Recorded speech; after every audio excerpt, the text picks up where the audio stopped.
I've always been a night owl. I often find peace in solitude and darkness. A weird habit of mine since I was a teenager. I would usually stay home by myself while I knew my friends were out there partying. But one night, the darkness bore something far more sinister. It was a chilly autumn evening, the kind that makes your breath hang in the air like ghostly tendrils. I was walking home from my late shift at the diner, my sneakers scuffing against the pavement. The streetlights flickered, casting elongated shadows that danced around me. I should have known then that something was wrong. As I approached my apartment, I noticed a figure wandering in the shadows. A man, tall and gaunt, with eyes that seemed to swallow the light. His gaze locked onto mine, and I felt a shiver crawl up my spine. Instinct screamed at me to run, but my legs were leaden. "Hey," he said, his voice a low rasp. "You got a light?" I searched for my lighter with my fingers trembling. As the flame flickered to life, I caught a glimpse of his face, a twisted mask of hunger and madness.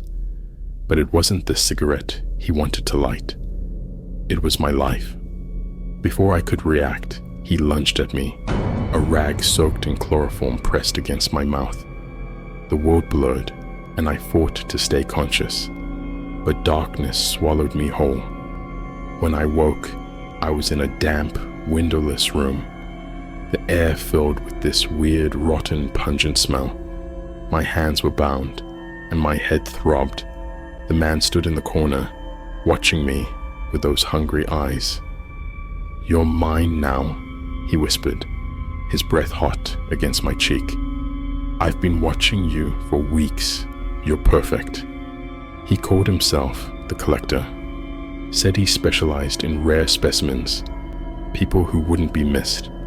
He showed me his collection, a row of glass jars filled with eyes, teeth, and locks of hair, each one a souvenir from his previous victims. Days blurred into weeks. He fed me scraps of moldy bread and water from a rusty tap. He reveled in my fear, my desperation. He'd whisper stories of what he'd done to the others, the screams, the pleading, the slow descent into madness. And then he'd laugh, a sound that echoed through the darkness like a death knell. One day, as I stumbled back into the basement, I noticed a crack in the wall. It was small, barely wide enough for my fingers, but it was a lifeline. I scraped at the mortar, my nails breaking, blood smearing the stones. Days turned into weeks, and I widened the crack until it was big enough for my hand. And then one moonless night, I squeezed through. The air outside tasted like freedom, and I ran. My legs were weak, my body starved, but adrenaline carried me. I stumbled into a police station, babbling about the Collector, the basement, the jars of eyes. They found him, of course. His lair was a house of horrors, bloodstains, chains, and the stench of death. But they never found the others, the ones who'd come before me, the ones whose eyes stared out from those glass jars. I still wake up screaming sometimes, feeling his breath on my skin. But I survived. And now, when the darkness wraps around me, I know it can't swallow me whole. Not anymore.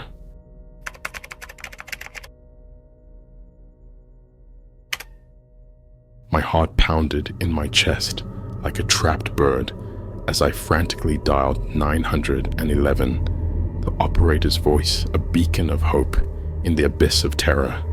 "Help me, I've been taken," I whispered into the phone, my voice trembling with fear. It had all started so innocently. I was walking home from work, immersed in a podcast, when a car pulled up beside me. The passenger window rolled down, revealing a friendly-looking man. "Excuse me, miss," he said. "Do you need a ride?" Hesitant at first, I realized the neighborhood felt oddly deserted. The streetlights were flickering, and the few pedestrians seemed to vanish into the shadows. With a mixture of desperation and naivete, I climbed into the passenger seat, but within seconds, the atmosphere shifted. The man's face hardened, and his grip tightened on the steering wheel. I tried to bolt for the door, but he grabbed my arm, yanking me back into the vehicle.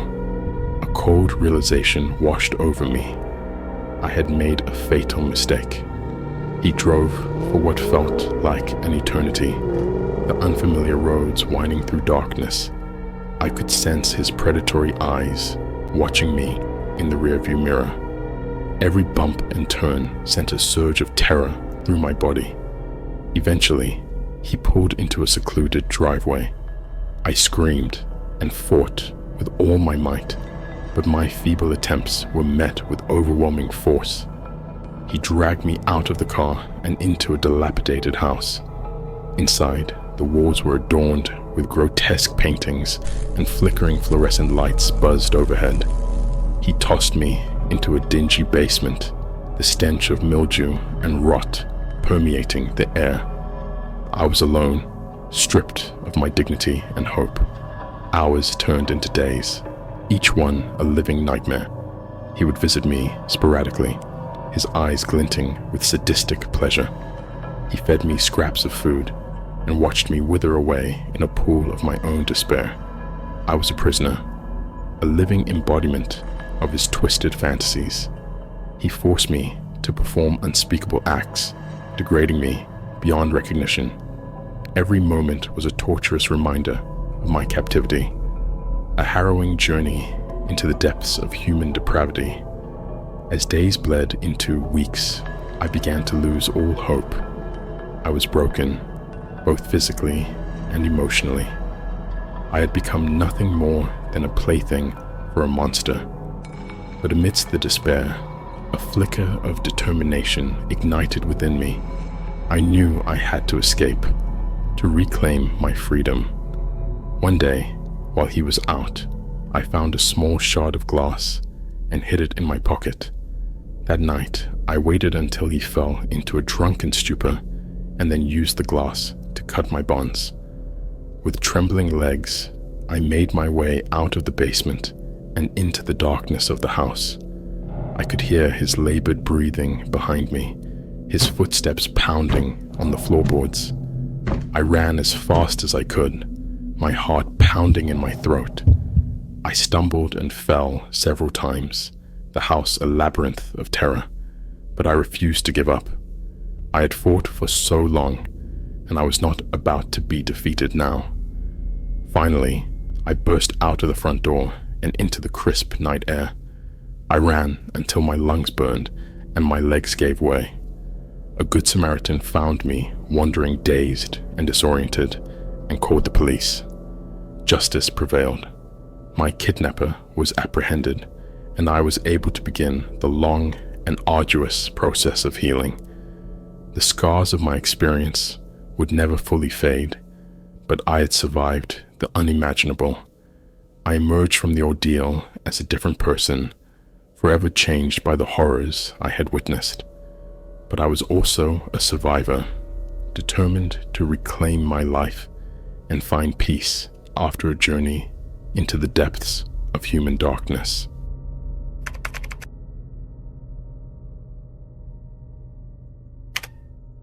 I'll never forget the day my life took a horrifying turn. It started harmlessly enough, a regular summer evening as I was returning home from work. As I turned down my quiet street, a chill ran down my spine. A black van was parked at the end of the block, its engine lounging ominously. I fastened my pace, but the van started moving towards me, headlights glaring into my eyes. Adrenaline coursing through my veins, I ran. I could hear the van's engine revving behind me, pursuing relentlessly. In sheer panic, I dodged and weaved through the streets. I could smell the sickening fumes of the van's exhaust and hear the heavy footsteps of someone running after me. Every shadow seemed to take on a creepy shape, every sound a threat. Finally, I reached my doorstep and fumbled for my keys. As I fumbled, I heard a hand grab my shoulder and felt a cold metal object pressed against my back. "Don't even think about it," a menacing voice hissed in my ear. I was pushed into the van and thrown into the back. The door slammed shut, plunging me into darkness. Panic surged through me as the van lurched forward. I spent hours trapped in that suffocating darkness, my mind racing. Who were these people? What did they want? Every bump and jolt sent shock waves of fear through me. I started screaming for help, in hopes of someone coming to my aid, but it seemed useless. Finally, the van came to a stop. I heard a door creak open, and then 2 pairs of heavy boots approached. A hand reached in, grabbed my arm, and yanked me out. I was in a dilapidated warehouse, its walls covered in grime. A group of masked figures stood in the shadows, their eyes gleaming with a cold, predatory light. "Well, well, well," one of them sneered. "Looks like we caught ourselves a little rabbit." They laughed cruelly, their laughter echoing through the empty space. As they circled me like wolves, I realized the full extent of my nightmare. I was being held captive. The days turned into an endless cycle of terror and uncertainty. My captors subjected me to horrific physical and mental torture. They stripped me of my humanity, reducing me to a mere shadow of my former self. Food was scarce. Water was even worse. I was left to rot in my own filth, my body and mind broken. They seemed to take pleasure in my suffering, watching as I slowly faded away. One night, as I lay on the concrete floor, barely clinging to life, a glimmer of hope flickered within me. A small window near the ceiling provided a faint ray of light and a tiny piece of the outside world. With newfound determination, I mustered all my strength and crawled towards it.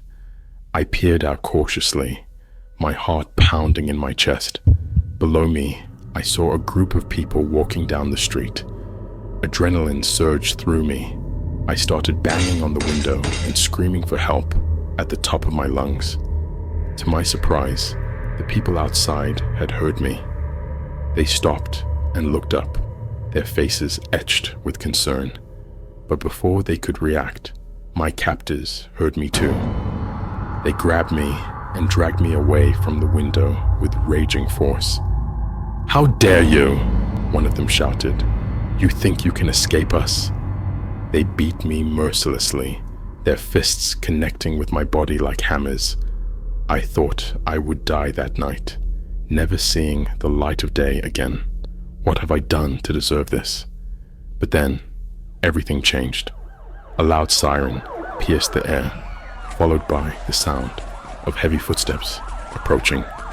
My captors froze, their eyes wide with fear. The door to the warehouse burst open, and a team of armed police officers stormed in. The warehouse erupted in chaos as the officers apprehended my captors and rescued me from my living nightmare. As I was taken out of that cursed place and into the fresh air, I couldn't help but cry with relief. I had survived. Against all odds, I had escaped the clutches of evil.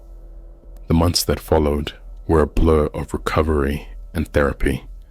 I slowly pieced my life back together, but the scars of my traumatic past remained. I had lived through unimaginable horrors, and the memory of that night would forever haunt my dreams. But I also emerged from the darkness with a newfound strength and resilience. I learned that even in the face of unspeakable evil, there is always hope. There is always light at the end of the tunnel, no matter how long or winding it may be.